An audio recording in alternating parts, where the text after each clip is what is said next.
அன்பார்ந்தவர்களே, வட அமெரிக்க தமிழ் கத்தோலிக்க சங்கம் அமைப்பு மூலமாக உங்களை நான் சந்திப்பதில் மிக்க மகிழ்ச்சி அடைகிறேன். இந்த நாளிலே என்னுடைய தவக்கால சிந்தனையை தியானத்தை உங்களோடு பகிர்ந்து கொள்ள ஆசைப்படுகிறேன். இந்த தியானத்தை, இந்த சிந்தனையை ஒரு கேள்வியின் மூலம் நான் தொடங்க ஆசைப்படுகிறேன். இந்த தவக்காலத்தில் நீங்கள் எத்தகைய தவ முயற்சிகளை எடுத்து வருகிறீர்கள்?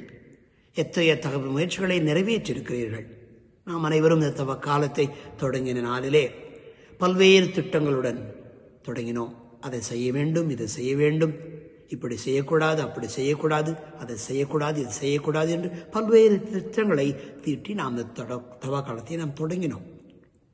அந்த தவ காலத்தை தொடங்கிய நான் கோபப்பட மாட்டேன், என் கணவர் அல்லது மனைவி அல்லது என் குழந்தைகள் மீது கோபப்பட மாட்டேன், நான் பொறுமையை இழக்க மாட்டேன், நான் பொறுமையாக இருக்க முயற்சி செய்வேன், நான் கோபமான வார்த்தைகளை பேச மாட்டேன், நான் சோம்பேறியாக இருக்க மாட்டேன், நான் சீக்கிரமாக எழுந்து அன்றைய நாளுக்கு என்னை நான் தயார் செய்வேன், நான் எதற்கும் தாமதிக்க மாட்டேன், நான் தினமும் திருப்பலிக்கு செல்வேன், நான் ஒவ்வொரு நாளும் ஜெபிப்பேன், என் வீட்டில் எல்லா வேலைகளையும் பொறுமையுடனும் அன்புடனும் செய்வேன், என் மனைவி அல்லது கணவருக்கு உதவி செய்வேன் என்று பல்வேறு திட்டங்களை நாம் தீட்டியிருக்கலாம். இந்த தவ முயற்சிகளை, இந்த திட்டங்களை நாம் நிறைவேற்றி வருகிறோமா அல்லது ஏற்கனவே அதை நாம் செய்ய தவறிவிட்டோமா? அன்பார்ந்தவர்களே, தவக்காலம் என்பது மனம் திரும்பும் நாட்கள், மாற்றம் அடைகின்ற நாட்கள், அதாவது உங்களுக்குள் மாற்றம் பெறுவதற்கான நாட்கள். எனவே உங்கள் வாழ்க்கையில் நீங்கள் எவற்றிலிருந்து மனமாற்றம் அடைய விரும்புகிறீர்கள்? அல்லது கடவுள் உங்களிடம் எவற்றிலிருந்து மனமாற்றம் அடைய விரும்புகிறார்? வரவிருக்கும் வாரங்களில் நம்மை முழுமையாக மாற்றிக்கொள்ள, நீங்கள் எப்படிப்பட்டவர்களாக இருக்கிறீர்களோ அவற்றிலிருந்து உங்களை மாற்றிக்கொள்ள, உங்கள் நடத்தையை மாற்றிக்கொள்ள, உங்கள் மனப்பான்மையை மாற்றிக்கொள்ள, உங்கள் கோபத்தையை மாற்றிக்கொள்ள, உங்கள் எரிச்சுருட்டு மனதை மாற்றிக்கொள்ள, உங்கள் தவறுகள் கண்டுபிடிக்கும் மனதை, யோசனையை மாற்றிக்கொள்ளவும், தீர்ப்பளிக்கும் மனதை மாற்றிக்கொள்ளவும், சிந்தனை மாற்றிக்கொள்ளவும் பயன்படுத்திக் கொள்ளலாம். இது நம்மை நாமே பரிசோதித்துக் கொள்ள, உங்களை நீங்களே பரிசோதித்துக் கொள்ள, சோதனை செய்து பார்க்க வேண்டிய நாட்கள். உதாரணமாக, நீங்கள் உங்கள் காரை ஒரு டீலரிடம் சேவைக்காக எடுத்துக்கொண்டு வரும்போது சேவை செய்பவர் எல்லாவற்றையும் சரிபார்க்கிறார். அவர் பிரேக்குகள், டயரின் அழுத்தம், பிரஷர், எண்ணெய், ஆயில், என்ஜின் ஆகியவற்றை சரிபார்க்கிறார். அவர் பிரேக்குகளை மட்டும் சரிபார்த்து காரின் சேவை முடிந்துவிட்டது என்று உங்களிடம் கூறினார், அவர் காரின் அனைத்து பாகங்களையும் சரிபார்க்க வேண்டும் என்று நீங்கள் ஆசித்த திட்டங்கள் நிறைவேறுவதில்லை.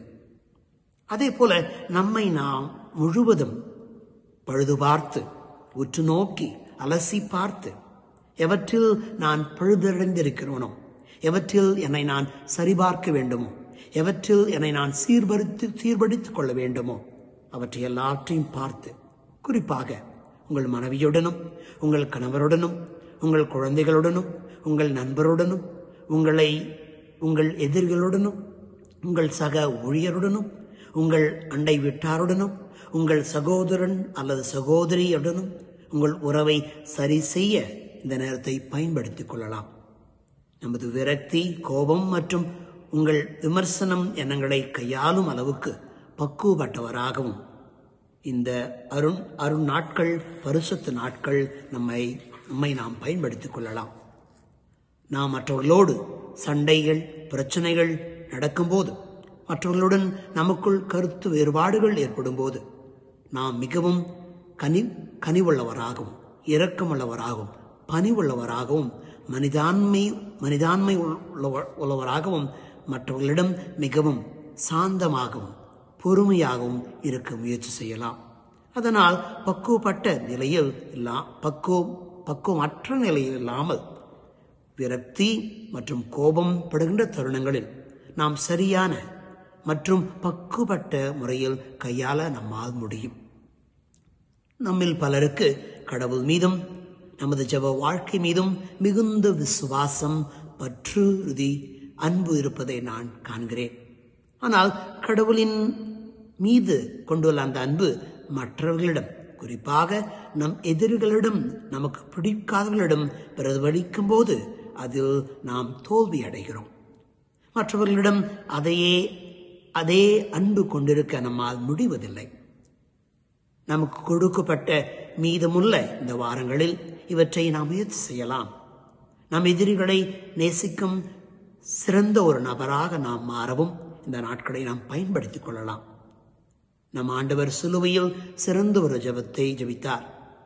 அவர் ஜெபத்தில் அரவணைப்பு, அன்பு மற்றும் அசைக்க முடியாத அமைதி நிறைந்திருந்தது. பிதாவே, அவளை மன்னியும் என்று அவர் கூறினார். அவர் தனது எதிரிகளை மிகுந்த அன்புடன் அரவணைக்க தயங்கவில்லை. அவரது ஜெபத்தில் ஏதேனும் அன்பு குறைபாடு உண்டா? அவர்களுக்காக ஜெபிப்பதோடு அவர் நிறுத்தவில்லை. அவர்களுக்காக பரிந்து பேசினார், இறைஞ்சி மன்றாடினார். அவர் செய்தது போல புனித வாரத்தை நெருங்கி வருகின்ற நாட்களில் நாம் இயேசுவை போன்று நம் இதயத்தை மாற்றிக்கொள்ள முயற்சி செய்வோம். கடினமாக உழைப்போம். ஆமேன்.